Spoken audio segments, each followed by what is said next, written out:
जंगल पर एक बार फिर आफत आ गई थी। एक अजीब जानलेवा बीमारी तेजी से फैल रही थी। चारों तरफ खौफ और मायूसी का माहौल था। हर जानवर इस बीमारी से बचने की दुआ कर रहा था। लेकिन सबसे बड़ी मुश्किल चिक्की के सामने थी। उसका छोटा बेटा चिंकू इस बीमारी का शिकार हो चुका था। चिंकू की सांस धीरे धीरे रुक रही थी। चिक्की घबराहट में अपने बच्चे को देख रही थी। तभी टूनी तोता उड़ता हुआ आया। उसने एक उम्मीद की किरण दी। टूनी ने जल्दी से बताया, इस बीमारी की दवा सिर्फ बोबो बंदर के पास है। चिक्की माँ, दवा सिर्फ बोबो के पास है। वो इसे जीवन बूटी कहता है। चिक्की ने अपनी सारी ताकत इकट्ठी की। उसने ठान लिया कि वो अपने बच्चे की जिंदगी के लिए हर कीमत चुकाएगी। वो बोबो के छिपने की जगह पहुंची, जहां बोबो और उसकी गैंग मजे से आराम कर रहे थे। चिक्की, बोबो, तुम्हें मुझ पर रहम करना होगा। मेरा चिंकू मर रहा है। मुझे जीवन बूटी दे दो। बोबो ऊपर से हंसकर उसकी फरियाद का मजाक उड़ाने लगा। उसका गुरूर उसकी जुल्मत से भी ज्यादा था। जीवन बूटी बहुत महंगी है चिक्की, तुम इसकी कीमत अदा नहीं कर सकती। चिक्की ने अपनी सारी दौलत, यहाँ तक कि अपने सुनहरी फलों का खजाना भी पेश कर दिया। बोबो, मुझे तुम्हारा खजाना नहीं चाहिए चिक्की, मुझे तुम चाहिए। चिक्की हैरत से पीछे हट गई। उसका चेहरा दर्द और सदमे से भर गया।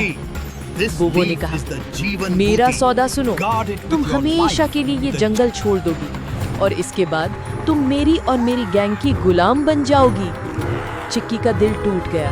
उसकी हिम्मत जवाब दे गई। वो अपने बेटे की जिंदगी और अपनी आजादी के बीच फंस गई। चिक्की आंसुओं से, मैं तुम्हारी गुलाम बनने के लिए तैयार हूँ, लेकिन पहले चिंकू को दवा दे दो।